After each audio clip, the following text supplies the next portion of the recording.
Good afternoon, everyone. Welcome to the 2015 Wilbur Wu Greater China Business Conference, Economic Ties, Growth Strategy, and Investment Opportunities. I am Lucy Han, a second-year MBA student at UCLA Anderson School of Management, as well as a member of GCBA, the Greater China Business Association, the student organizing director of the conference today. Our organizing committee has worked very hard to make today's conference a success, and we are proud to have everyone to join us here this afternoon. I hope every one of you will enjoy the conference, learn from the top business leaders from various industries that we have present here with us today, and hear their insights on growth industry and emerging sectors, successful strategies, and collaboration opportunity between the world's two economic superpowers. I would like to extend a special thank you to all our guest speakers and industry professionals and faculty moderators, and to our conference platinum sponsors, PwC and Cafe Bank, for their continued support and commitment. And to our conference organizer, the Greater China Business Association and UCLA Chinese Student and Scholar Association, the CSSA, and the Center for Global Management. We're also grateful for the support of UCLA Asia Institute Center for Chinese Studies and Global Executive MBA for Asia Pacific program. And of course, I would like to thank the Wu family whose generosity enabled us to present this annual conference, represented here by Michael Wu, the son of Wilbur K. Wu, who passed away sadly in November 2012.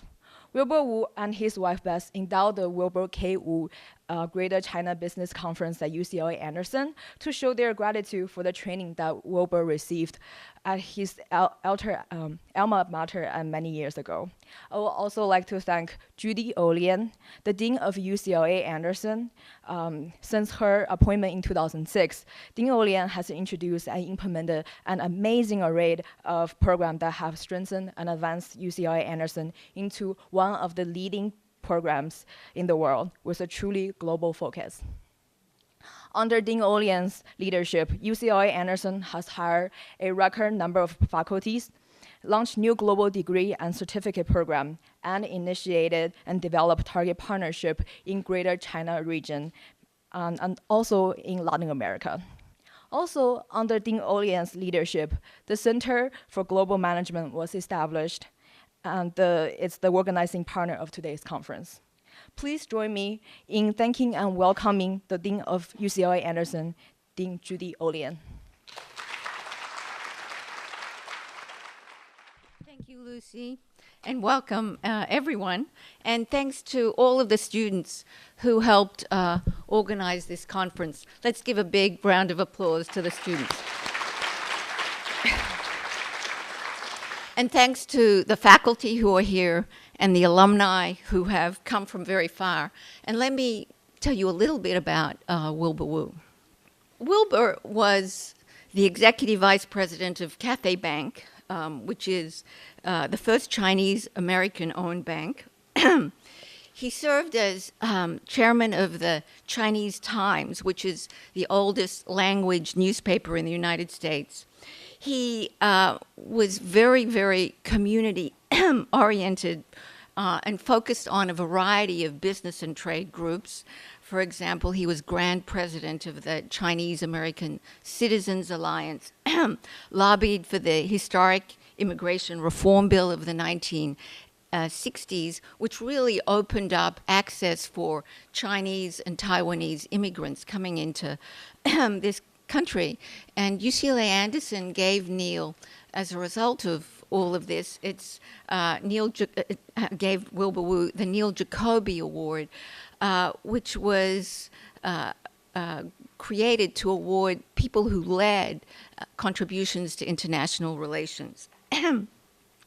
Now, in addition to our student groups that have been so supportive and our alumni and faculty, I want to especially single out two leaders of the Center for Global Management, Professor Sebastian Edwards, who's the faculty director, and Lucy Allard, who is the executive director of the Center for Global Management, who under their auspices have really organized this wonderful conference.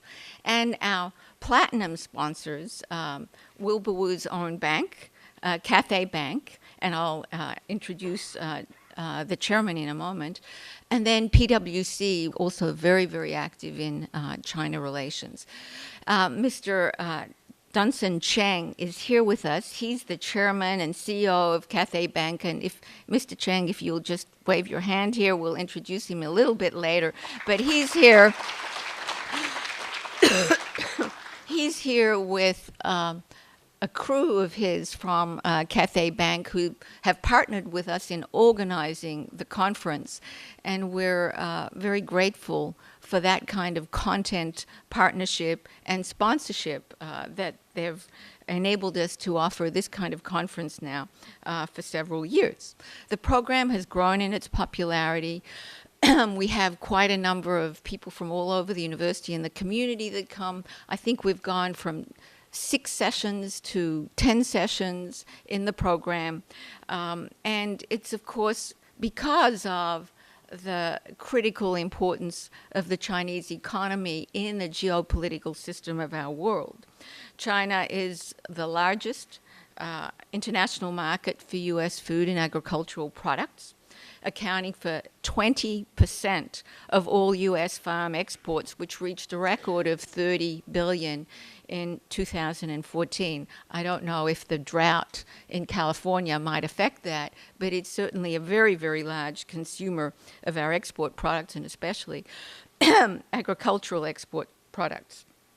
Bloomberg last month was describing China's shift from a producing economy to a consumer economy, and that as a result of that, some of the jobs that U.S. lost to China because of its production advantage may actually be coming back. We're seeing tens of millions of workers who flocked from the villages into urban regions. They became the workforce producing for the world and really accounted for the Chinese export boom. But of course now Chinese labor has become more expensive. China has lost some of its demographic advantage due to the aging of that population. And we're even seeing some Chinese companies bring back production to the U.S. for their own facilities, perhaps because of the loss of that labor advantage and the demographic shifts there. Now, I don't know if this is cause-effect, but it probably has some correlation with the fact that manufacturing jobs have risen by about 600,000 in the U.S. In the last 6 years since our recession, after falling more than 5.5 million, losing 5.5 million manufacturing jobs in that previous decade when the competition with China was strongest, pre-recession. Now, these macroeconomic and macro-social trends that have reduced the Chinese labor advantage undoubtedly have an impact on domestic markets here because we are truly a global labor ecosystem and, of course, a truly global financial system. And when we talk about the global financial system, one concern that's emerging out of China these days is that its debt problems persist. The Wall Street Journal was just writing about China's ratio of debt to GDP, that it continues to skyrocket. In the last, I think it's 7 years, the debt to GDP ratio has gone from 120% to 200%. And again, because of the market interdependencies, that's going to become a serious concern not just to China, but in fact to the world's debt markets. So it's not surprising that the theme for today's conference is growth strategies and investment opportunities for U.S. firms seeking to invest in China, as well as Chinese entities looking to invest in the United States. How to identify the right investments in China's ever-diversifying economy is a challenge. It's a very risky question, and I'm sure that some of the answers to that will emerge today through the panel discussions that I see very, very heavily populated with some experts, both among our faculty, alumni, and regional experts. And speaking of an expert, I'd like to shift to our next speaker, who is Michael Wu. Michael is the son of Wilbur Wu and currently serves as Dean of the College of Environmental Design at Cal Poly Pomona, a fellow dean, one of the leading schools producing architects, landscape architects, urban planners, and graphic designers in California. He was the first Asian American and the first trained urban planner elected to the Los Angeles City Council, where he served for 8 years. There has not been an Asian American on the Los Angeles City Council since Michael left in 1993. Though he's no longer a politician, Michael is a force in Los Angeles community affairs. He's a longtime member of the Los Angeles City Planning Commission. He chairs the board of directors of Sustainable Economic Enterprises of Los Angeles, and he's a member of the California Parks Forward Commission. Like his father, he's a product of the University of California. He earned his BA in Politics and Urban Studies from UC Santa Cruz, and then has a Master's of City Planning degree at Cal Berkeley. At UCLA, we are especially grateful to Michael and to his family for endowing this very important conference and for their continuing participation and collaboration in moving forward the agenda of China-U.S. economic connections. So it's my pleasure to introduce a fellow dean, Michael Wu.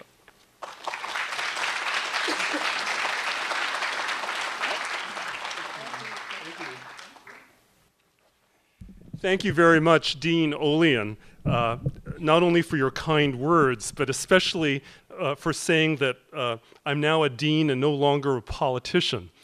Some people would say that being a dean is like being a politician, but fortunately, Dean Olian didn't point that out. On behalf of the Wu family, I am here to say a few words of thanks to the many people who made today's conference so astoundingly successful, as evidenced by the turnout in this room. First of all, Dean Olian, thank you very much for embracing the concept of the conference and for making additional resources available to enable us to expand the conference to this size. I want to give special thanks to the private sponsors, especially the platinum sponsors. It is a thrill to again see my friend Alan Chu from PwC and his colleagues here. Also, it's exciting to know that Cathay Bank has stepped up to also become a platinum sponsor of this conference. I also want to give thanks to the staff of the Anderson School, especially Senior Associate Dean Al Osborne. It was Dean Osborne's idea to ask the students to do the work organizing the conference. And obviously the turnout today is a reflection of the hard work of the students. Also, great thanks to Lucy Allard, who worries about this a lot, but has done a great job helping to shepherd students and staff to make today's conference such a big success. So, on behalf of the Wu family, we're very thrilled to see how this conference has evolved and grown over the years that the Anderson School has been in charge of making it happen. I also thought I would take an opportunity this afternoon to divulge a family secret to you. It is wonderful to see all the adulation of my father in the lead up to this conference. But a little family secret is that my father actually was not a very good student. Today, there are many students coming to UCLA transferring from Pasadena City College or Santa Monica College or other community colleges. In the case of my father, who was the first in his family to go to college, he spent his first 2 years at the old Lingnan College, one of the colleges in China started by Western missionaries, in this case in Guangzhou. Then, after his first 2 years at Lingnan College, he transferred to UCLA. And so, although he only spent 2 years here, he was immensely proud of being a Bruin, and he was extremely grateful for the help that UCLA gave him getting started in his career. My mother, his wife, loves to point out that my father was not actually such a good student. And although my mother, in those days, you may recall, girls were not necessarily encouraged to go to college. And although my mother was very smart, she was trained to be a bookkeeper. She worked as the bookkeeper in our family produce business for over 40 years, but she never went to college. But she knew a lot about how the world worked. And my mother, who is now 99 years old, points out she used to help Dad with his homework. And although she didn't get the degree, without her help, he might not have finished.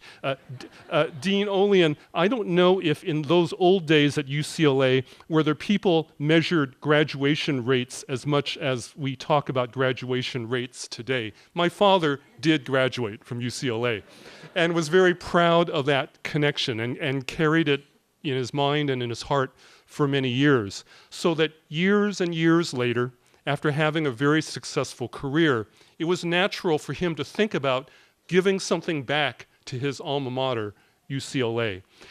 In his later years, when he had the opportunity to meet with MBA students from the Anderson School, frankly, he was really impressed with how smart the MBA students are here.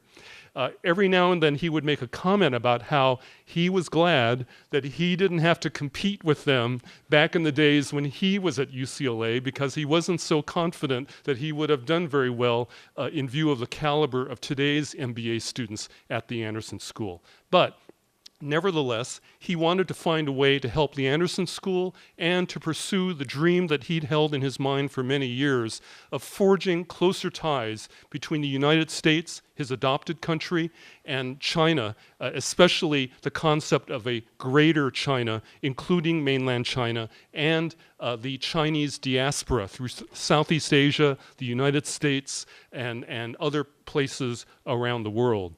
So this conference is really the embodiment of that idea.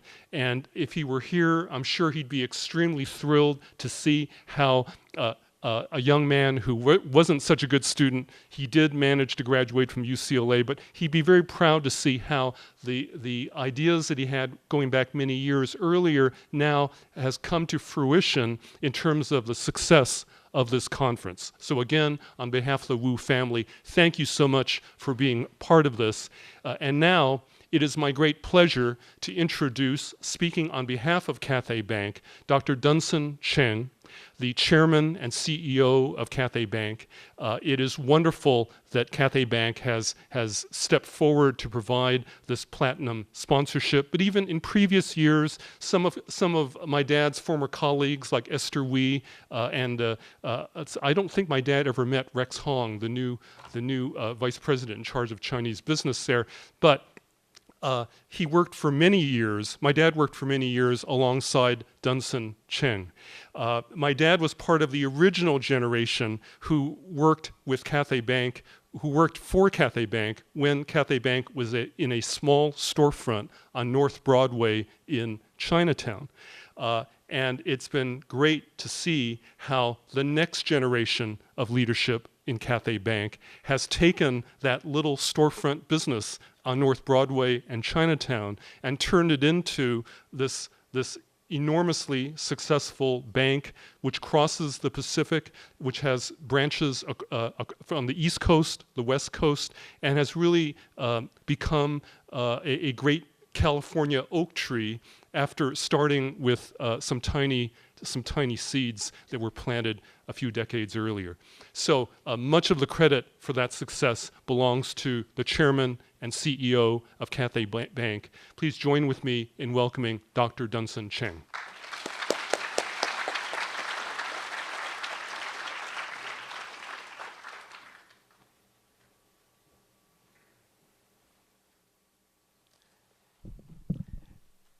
Thank you, Michael. Thank you again. And it's my great pleasure to be here today after being absent for many years. And I was very happy to see my old friend, Professor James Tong of UCLA. He is present somewhere. James, where are you? Oh, okay, very good. And I want to explain a little bit about how this conference came about. And as I've heard, Mr. Wilbur Wu was very proud to be a graduate of UCLA, and he wanted to have an endowment in honor of his own alma mater. And that he did in 2001. But for the longest time, the question in Mr. Wu's mind is how to apply this endowment to be a very meaningful purpose for the university and for the community at large. And he organized a task force, and I'm honored to be one member, and Professor Tom was another, and Michael was another. And finally, in 2007, the first Wu's conference became a reality. Now, Mr. Wu has a long association of Cathay Bank. He joined Cathay Bank in 1963, a year after the bank opened. And as I've heard, he first became the executive vice president, and then a board member, vice chairman. And when he retired in 2005, he remained as vice chairman emeritus of Cathay Bank. When he passed away 2 years ago, his association with Cathay Bank totaled 53 years, and that was a very long and productive association for both Mr. Wu and Cathay Bank. And that, to me, I believe, is one of the motivations that why Mr. Wu decided to make his endowment to fund this conference. And the reason is this. As you heard a little bit early on, in 1960 and in early 1960s and late 1950s, the Chinese community in Los Angeles was tiny. The total population, according to census, in the whole LA County, the population was about 20,000. And in Chinatown proper, there were only 1,500 dwelling units. And 1/3 of the units were classified as substandard. Of course, there was no bank serving the community. And Cathay Bank was founded with a mission to serve the Chinese American. But it was not easy because the customer base was very small and the businesses were few.